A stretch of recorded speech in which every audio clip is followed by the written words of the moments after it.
உலகெங்கும் வாழும் hope TV நேயர்களாகிய உங்கள் யாவருக்கும் இயேசுவின் நல் நாமத்தினாலே அன்பின் வாழ்த்துக்களை தெரிவித்துக் கொள்கிறேன். நீங்கள் புசித்திராத வேறொரு ஆகாரம் என்ற தொடர் நிகழ்ச்சியிலே நாம் படித்து கொண்டு வருகிற பாடங்களுக்காக பரலோக தேவனுக்கு நன்றிகளை செலுத்துவோம். நல்ல பாடங்களை நாம் தொடர்ச்சியாக படித்து கொண்டு வருகிறோம். இந்த நாள் நிகழ்ச்சியை சிறப்பிக்கும் வண்ணமாக நம்மோடு போதகர் மோகன் மனாசே அவர்கள் இணைந்திருக்கிறார்கள். அவர்களை நிகழ்ச்சியின் சார்பாக நாம் வரவேற்றுக் கொள்வோம்.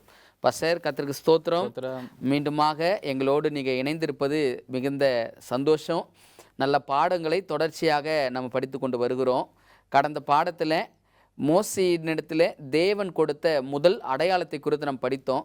அந்த முதல் அடையாளம் எதை குறிக்கிறது, அதில் இஸ்ரவேலர்களுக்கான தூது என்ன என்பதை நாம் நன்றாக படிக்க முடிந்தது. இந்த பாடத்திலும் இந்த நாளிலும் நம்ம அந்த தூதில் நமக்கான செய்தி என்று எப்பொழுதுமே ஒரு அடையாளம், அந்த அடையாளத்தில் அவர்களுக்கான ஒரு தூது இருக்கும்.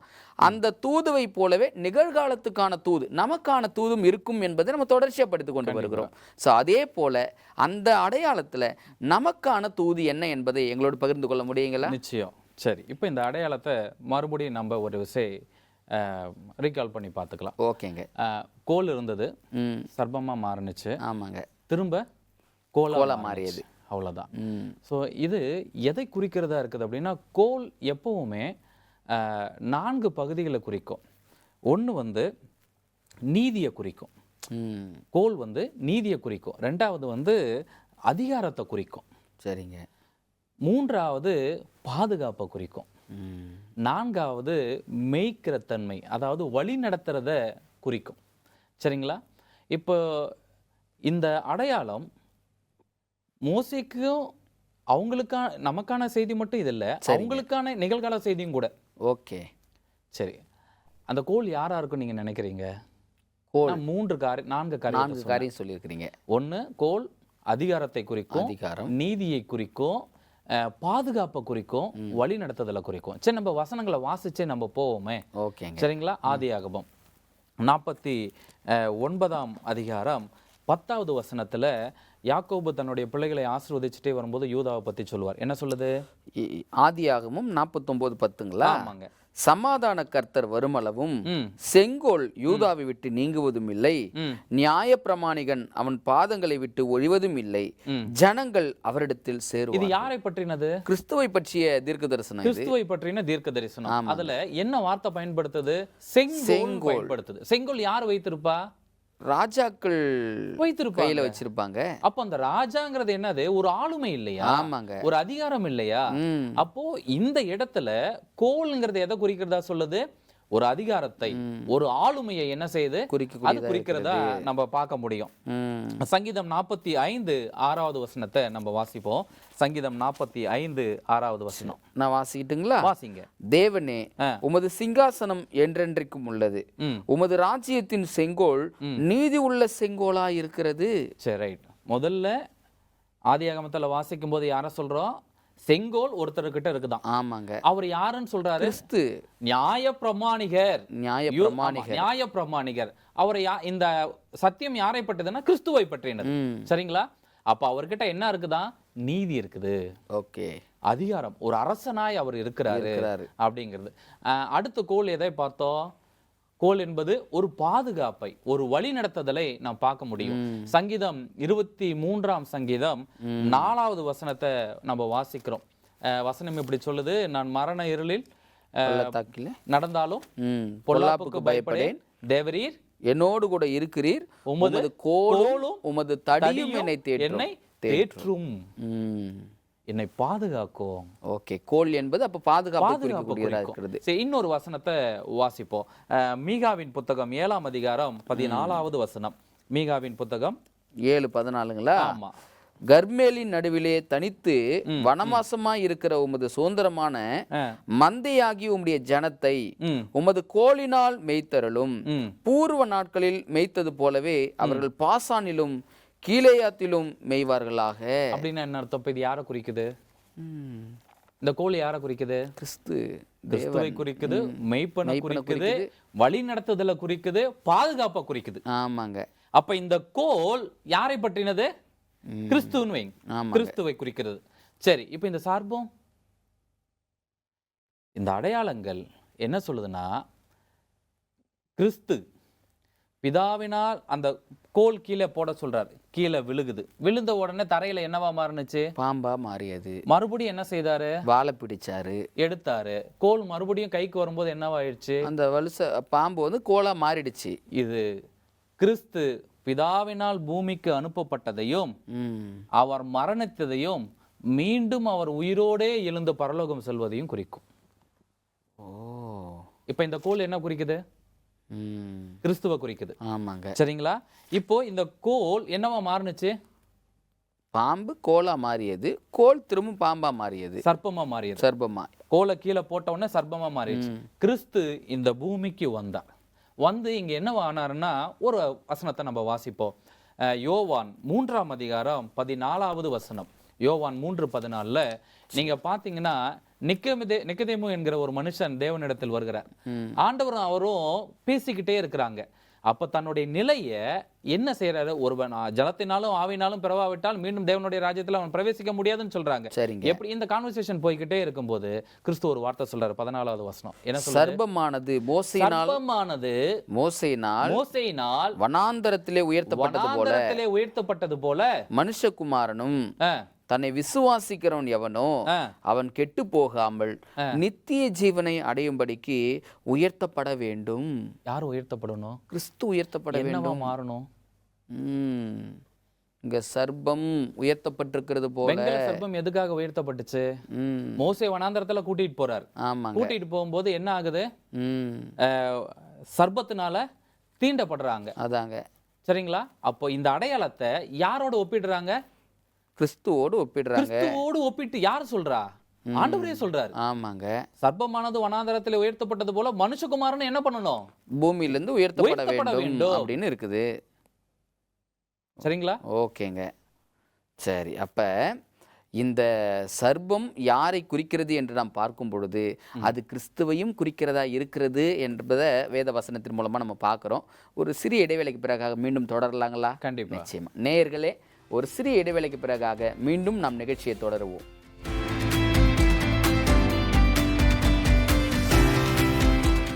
நேயர்களே, ஒரு சிறிய இடைவேளைக்கு பிறகாக மீண்டும் நம் நிகழ்ச்சிக்குள்ளாய் கடந்து வந்திருக்கிறோம். தொடர்ந்து சத்தியத்தை தியானிப்போம். பாஸ்டர், நம்ம நல்ல அற்புதமான பாடங்களை படிச்சுக்கிட்டு இருக்கிறோம். கிறிஸ்து பேசின வார்த்தைகளை நம்ம பேசிக்கிட்டு இருந்தோம். எப்படி வெண்கல சர்ப்பம் உயர்த்தப்பட்டிருக்குமோ அதே போல கிறிஸ்துவும் உயர்த்தப்பட வேண்டும் என்ற காரியத்தை பகிர்ந்து கொண்டிருந்தோம். தொடர்ந்து நீங்க உங்களுடைய கருத்துக்களை சொல்லுங்க. அப்போ அந்த கோல் என்னவா மாறுனுச்சு? சர்ப்பமாய் மாறியது. கிறிஸ்து தான் அந்த கோல்னு நம்ம பார்த்துட்டோம். அவர் எங்க இருந்து வந்தாரு? பரலோகத்திலிருந்து. எங்க வந்தாரு? பூமிக்கு. எதுக்காக வந்தாரு? திட்டத்தை நிறைவேற்றுவதற்காக, பாவிகளுக்கு மீட்பையும் மன்னிப்பையும் வழங்குவதற்காக கிறிஸ்து மரிக்க வேண்டியது இருந்துச்சு. ஆமாங்க, இல்லைங்களா? இதுதான் நமக்கு முதல் பெற்றோர்களுக்கு கொடுக்கப்பட்ட தீர்க்க தரிசனமாவும் இருந்துச்சு. ஆமாங்க, இல்லையா? அப்போ எதற்காக பூமிக்கு வந்தார்? நம்ம எல்லோருடைய பாவத்தையும் அக்கிரமத்தையும் அவர் தன் மீது சுமந்து கொள்வதற்காக வந்தார். ஆமாங்க. சர்ப்பம் எதுக்கு அடையாளம்? பாவத்துக்கு அடையாளம். ஆமாங்க. சரிங்களா? இப்போ மோசேவனால் வெண்கல சர்ப்பம் வனாந்தரத்திலே உயர்த்தப்பட்டது போல கிறிஸ்துவும் உயர்த்தப்பட வேண்டும் அப்படிங்கறதா சத்தியம். ஆமாங்க. இப்போ கிறிஸ்து உயர்த்தப்பட வேண்டும் என்றால் நீங்க இன்னொரு வசனத்தை நம்ம வாசிக்கிறது சரியா இருக்கும். ரோமர் 8ஆம் அதிகாரம் 3வது வசனம். ரோமர் 8ஆம் அதிகாரம் 3வது வசனம். ரோமர் 8:3ங்களா? 8:3. சரி, வாசிப்போம் பாஸ்டர். வாசிக்கலாம். ரோமர் 8வது அதிகாரம் 3வது வசனம். அது எப்படி எனில், மாம்சத்தினாலே பலவீனமாயிருந்த நியாயப்பிரமாணம் செய்யக்கூடாததை தேவனே செய்யும்படிக்கு. யார் செய்யும்படியா? தேவனே செய்யும்படி. அடுத்த வார்த்தை வாசிங்க. தம்முடைய குமாரனை பாவ மாம்சத்தின் சாயலாகவும் பாவத்தை போக்கும் பலியாகவும் அனுப்பி மாம்சத்திலே பாவத்தை ஆக்கினைக்குள்ளாக தீர்த்தார். என்ன பவர்ஃபுல்லான வசனம் பாஸ்டர். பிதா அந்த கோல் மோசேவின் கரத்திலிருந்து கீழே விழுந்தது. பிதாவினிடத்திலிருந்து குமாரன் அனுப்பப்பட்டார். அந்த கோல் சர்ப்பமாய் மாறினது. வெண்கல சர்ப்பம் உயர்த்தப்பட்டது போல கிறிஸ்துவும் உயர்த்தப்பட வேண்டும். வேத வசனம் சொல்லு, தேவனே செய்யும்படி. என்ன ஒரு வார்த்தை! இந்த ஒரு பாவத்துக்கான நிவாரணமா, பரிகாரமா தேவனே செய்யும்படி தம்முடைய குமாரனை பாவ மாம்சத்தின் சாயலாகவும் பாவத்தை போக்கும் பலியாகவும் அனுப்பினார். அவர் அனுப்பினாராம். அப்ப அந்த மோசே கையில் இருந்து விழுந்த அந்த கோல் பிதா குமாரனை அனுப்புகிற சம்பவம். அந்த கோல் பாம்பா மாறினா, பாம்பு சர்ப்பம் பாவத்தின் அடையாளம். கிறிஸ்து நமக்காக பாவமானார். நம்ம கலாத்தில வாசிப்போம், மரத்திலே தூக்கப்பட்ட எவனும் சபிக்கப்பட்டவன் என்று எழுதியிருக்கிற பிரகாரம் கிறிஸ்து நமக்காக சாபமானார். இப்ப சொல்லிட்டு அவர் சொல்றாரு, மாம்சத்தினாலே பாவத்தை ஆக்கணிக்குள்ளாக தீர்த்தார். அப்படின்னா மரித்தார். 1 கொரிந்தியர் 5ஆம் அதிகாரம் 21வது வசனத்தை நம்ம வாசிக்கும் போது நான் வாசிக்கிறேன். நாம் அவருக்குள் தேவனுடைய நீதியாகும்படி பாவம் அறியாத அவரை நமக்காக பாவமாக்கினார். நம்ம இன்னொரு பவர்ஃபுல்லான வசனம் இருக்கு, அதையும் நம்ம வாசிக்கிறது நல்லா இருக்கு. எபிரேயர் 2ஆம் அதிகாரம் 14-15 சொல்லுது. நான் வாசிக்கிறேன். ஆதலால் பிள்ளைகள் மாம்சத்தையும் இரத்தத்தையும் உடையவர்களாயிருக்க அவரும் அவர்களைப் போல மாம்சத்தையும் இரத்தத்தையும் உடையவரானார். மரணத்துக்கு அதிகாரியாகிய பிசாசானவனை தமது மரணத்தினாலே அழிக்கும்படிக்கும் ஜீவகாலம் எல்லாம் மரண பயத்தினாலே அடிமைத்தனத்திற்குள்ளானவர்கள் யாவரையும் விடுதலையாக்கும்படி அப்படியானார். எப்படி? பாவமில்லாத அவர் நமக்காக பாவமானார். புரியுதுங்க பாஸ்டர். நம்ம இந்த மோசையின் சம்பவத்தை பார்க்கும்போது ஏதோ கோல் விழுது, பாம்பு போகுது, வாழை பிடிக்கிறாரு, அது நடந்துடுச்சுன்னு நினைக்கிறோம். ஆனால் இதில் இவ்வளோ பெரிய ஆவிக்குரிய சத்தியம் இருக்கிறது என்பதை தியானிக்கும் பொழுது ரொம்ப அற்புதமாக இருக்குது. தொடர்ந்து சொல்கிறேன் பாருங்களேன். என்ன அப்படின்னா, வெங்கல சர்ப்பம் உயர்த்தப்பட்டது போல கிறிஸ்துவம் உயர்த்தப்படணும். சர்ப்பத்தினால் வனாந்தரத்தில் தீண்டப்பட்டவர்கள் அந்த வெங்கல சர்ப்பத்தை நோக்கி பார்த்து குணமடைந்தார்கள். அதே போல பாவத்தினாலும் அக்கிரமத்தினாலும் மீறுதலினாலும் அடிமைப்பட்டு கிடக்கிற ஒவ்வொரு பாவியும் உயர்த்தப்பட்ட கிறிஸ்துவை சிலுவையை நோக்கி பார்க்கும் பொழுது அவன் மன்னிக்கப்படுகிறான், குணமாக்கப்படுகிறான். என்ன பவர்ஃபுல்லான ஒரு ஆவிக்குரிய பாடம் இல்லைங்களா? அந்த சர்ப்பம் தீண்டினது வெங்கல சர்ப்பத்தை நோக்கி பார்த்த அத்தனை பேரும் குணமடைந்தார்கள். பாவிகள் என்று உங்கள் உள்ளத்தில் நாம் யாரெல்லாம் எண்ணுகிறோமோ அவன் எல்லாம் யாரை நோக்கி பார்க்க வேணும்? கிறிஸ்துவை நோக்கி பார்க்க. மரத்தில் உயர்த்தப்பட்ட கிறிஸ்துவை நோக்கி நாம் பார்க்க வேணும். நாம் எல்லோரும் குணமடை ஆகும்படி அவர் அப்படி ஆனார். இன்னொன்னு, இப்ப இந்த பாம்பு என்னவா மாறுனுச்சு? கோலா. மோசே என்ன பண்ணாரு? அந்த பாம்போடைய வாழை பிடிச்சாரு. இப்ப பாம்பு என்னவா மாறுனுச்சு? கோலா மாறிடுச்சு. சரி, இதை நம்ம எப்படி பார்த்தோம்? பிதாவாகிய தேவனால் கிறிஸ்து பூமிக்கு அனுப்பப்பட்டார், மரித்தார். அவர் மறுபடியும் என்ன ஆகணும்? பாம்பு என்னவா மாறணும்? கோலா மாறணும். பூமியிலிருந்து மோசே அதை பிடித்து எடுத்து கைக்கு வரும்போது என்னவா இருக்கணும்? மறுபடியும் கோலாதான் மாறணும். அப்போ பிதாவாகிய தேவனால் அனுப்பப்பட்ட கிறிஸ்து மரித்து மீண்டும் பிதாவின் வலது வருஷத்தில் போய் உட்காரணுமா இல்லையா? நிச்சயமாங்க. ஒரு வசனத்தை வாசிப்போம். மார்க் 16ஆம் அதிகாரம் 19வது வசனம். மார்க் 16:19. மார்க் 16:19ங்களா? ஆமா. நான் வாசிக்கிட்டுங்களா? வாசிங்க. இவ்விதமாய் கர்த்தர் அவர்களுடனே பேசின பின்பு பரலோகத்துக்கு எடுத்து கொள்ளப்பட்டு தேவனுடைய வலது பாரசத்தில் உட்கார்ந்தார். எங்கிருந்து வந்தாரோ அங்கே மீண்டும் கடமையை நிறைவேற்றி விட்ட பின்பு போய் வலது வருஷத்தில் உட்கார். எப்படி கோல் கீழே விழும்போது பாம்பா மாறுச்சு, ஆனா மோசே வாளையை பிடித்த உடனே அந்த வாள் பிடித்த மாத்திரத்துல அந்த பாம்பு கையில் எடுக்கும் பொழுது அந்த சர்ப்பம் கோலாய் மாற வேண்டும். கிறிஸ்து நமக்காய் இந்த பூமிக்கு வந்தார். நமக்காய் வெங்கல சர்ப்பத்தை போல உயர்த்தப்பட்டார். நமக்காய் அவர் சாபமானார். பாவமில்லாத அவரை பாவிகளுக்காக தேவனே அனுப்பி சிலுவையில் மறிக்கும்படி அப்படி செய்தார். அவருடைய அந்த கிருபாதார பலி, தியாக பலியினால் பாவிகளாக நாம் அவரை நோக்கி பார்க்கும் போதெல்லாம் குணமடைந்து கொண்டே இருக்கிறோம். சார், அப்போ நான் ஒரு பெரிய பாவி, என் பாவம் எவ்வளோ பெருசாக இருந்தாலும் நான் ஆண்டவரை நோக்கி பார்த்தா என் பாவம் எல்லாம் என்னை விட்டு போயிடும் இல்லைங்களா? நீங்கள் நோக்கி பாருங்கள். இளையகுமாரன் தகப்பனிடத்தில் போக வேண்டும் என்று நடந்து வந்தான். நீங்கள் நோக்கி நடந்து போங்கள். இளையகுமாரனை கண்ட தகப்பன் ஓடி வந்தது போல கிறிஸ்து உங்களுக்காக இறங்கி வருவார். அதுதான் நான் பாவி, அவர் என்னை ஓடி வந்து அந்த குமாரனை கட்டி அணைத்தது போலவே கட்டி அணைப்பார் என்ற ஒரு செய்தி. ஒரு விஷயம் தாங்க.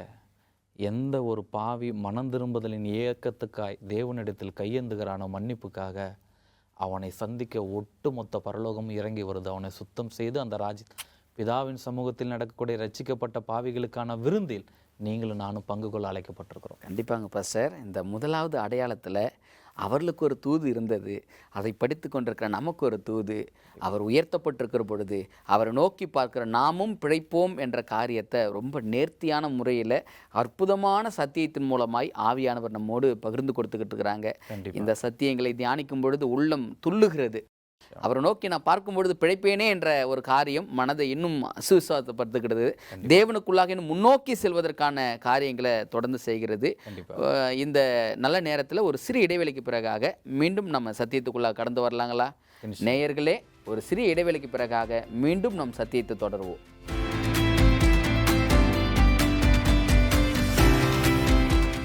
நேயர்களே, ஒரு சிறிய இடைவெளிக்கு பிறகாக மீண்டும் நாம் நிகழ்ச்சிக்குள்ளாய் கடந்து வந்திருக்கிறோம். தொடர்ந்து சத்தியங்களை நம்ம தியானிப்போம். பாஸ்டர், நல்ல அற்புதமான காரியங்கள் நம்ம பேசிக்கொண்டிருக்கிறோம். அங்கு மோசே அந்த கோலை உயர்த்தப்பட்டது போல கிறிஸ்துவும் பிதாவினால் பூமிக்கு அனுப்பப்பட்டு அவர் அவருடைய ஊழியத்தை நிறைவு செய்து உயர்த்தப்பட வேண்டும். அனுப்பினவர் யார்? பிதா. அப்போ பிதாவினுடைய அன்பு எவ்வளவு பெரியது என்பதை பேசிக்கிட்டு இருந்தீங்க. தொடர்ந்து பேசுங்க. இப்போ அந்த கோல் விழுந்து சர்ப்பமாய் மாறி எழுந்து திரும்ப மோசேயோட கைக்கு போச்சு. ஆமாங்க. அதே போல கிறிஸ்து வந்தார், மரித்தார், உயிர்த்தெழுந்தார். இப்ப எங்க இருக்கிறாரு? பிதாவின் வலது பரிசத்தில். மோசே அந்த கோல் மோசேவின் கையில் இருந்தது போல பிதாவுடைய வலது பக்கத்தில் யாரு நிக்கிறா? கிறிஸ்து நிக்கிறார்.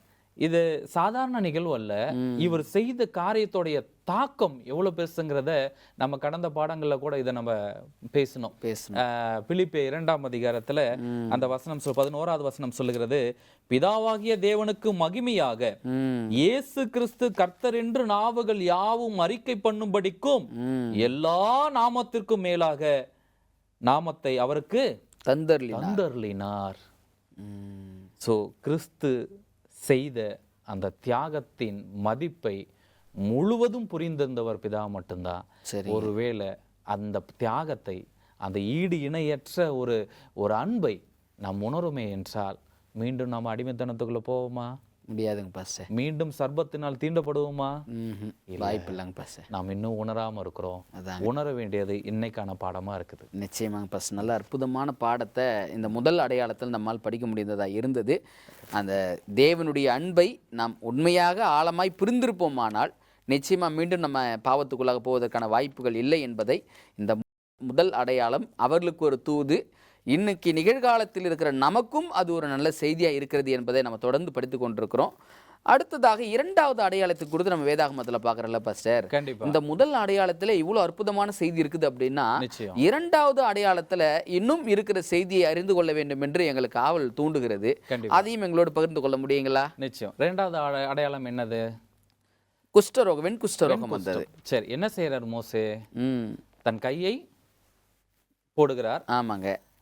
வெளியில் எடுக்கும்போது வெண்குஷ்டமா மாறுது. ஆமாங்க. மறுபடியும் கையை போடுகிறார், எடுக்கிறார், குஷ்டம் சரியாகிறது. ஆமாங்க. சரி, இந்த அடையாளம் இஸ்ரவேலர்கள் ஆண்டவர் சொல்லி அனுப்புறாரு. முதல் அடையாளத்தை நம்பவில்லை என்றால் இந்த அடையாளத்தை நம்புவாங்க.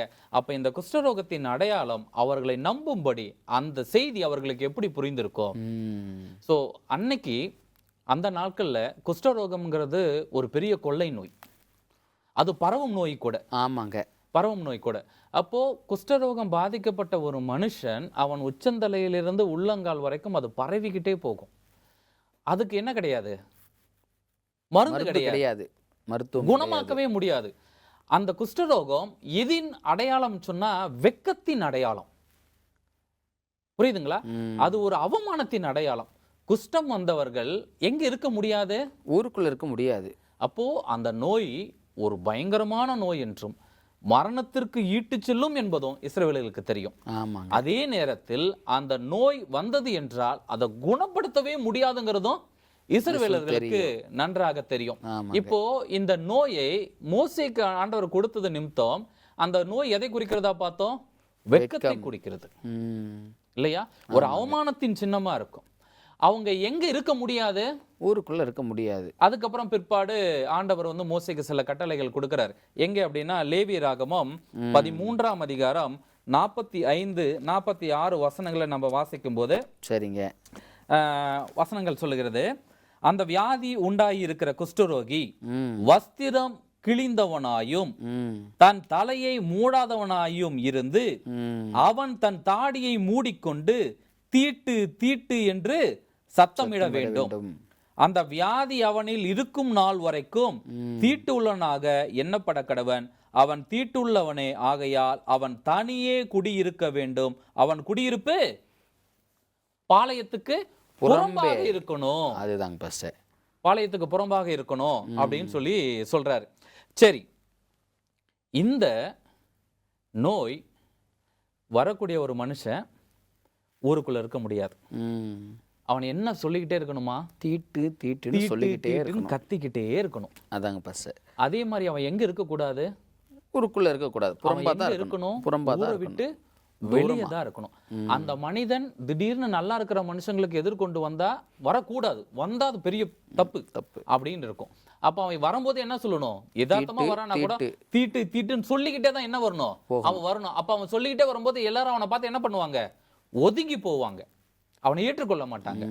சோ இந்த அடையாளம் ஒதுக்கப்பட்டதுக்கும் அவமானத்திற்கும் அடிமைத்தனத்துக்கும் அடையாளம். அப்ப அவங்களுக்கான தூது என்ன அப்படின்னா, என் ஜனங்கள் ஒதுக்கப்பட்டு அவமானப்பட்டு அடிமைகளாக இருக்கிறார்கள் என்ற விஷயத்தை அது சொல்லி கொடுக்குது. அப்போ நமக்கு கண்டிப்பாக அதே நேரத்தில் மோசேயோடைய கை குஷ்டரோகமாய் மாறினது இஸ்ரவேலர்களுடைய நிலைமையை சொல்லுது. ரெண்டாவது, உன் வாழ்நாளில் 400 வருஷம் 430 வருஷம் இருக்கிறாங்க, ஒரு குஷ்டரோகம் குணமாக்கப்பட்டதை அவங்க கண்டிருப்பாங்களா? இஸ்ரவேல் ஜனங்கள் பார்த்துருப்பாங்களா? அது ஒரு குணப்படுத்த முடியாத வியாதி. ஆனா மோசே கிட்ட சொல்றாரு, இந்த குஷ்டரோகம் நீங்கள் பார்த்ததுல இருந்து குணப்படுத்த முடியாது. ஆனா இப்பொழுது இந்த கையை அவன் மறுபடியும் உள்ளே போட்டு எடுக்கும்போது இது என்ன ஆயிடுச்சு? குணமாயிடுச்சு.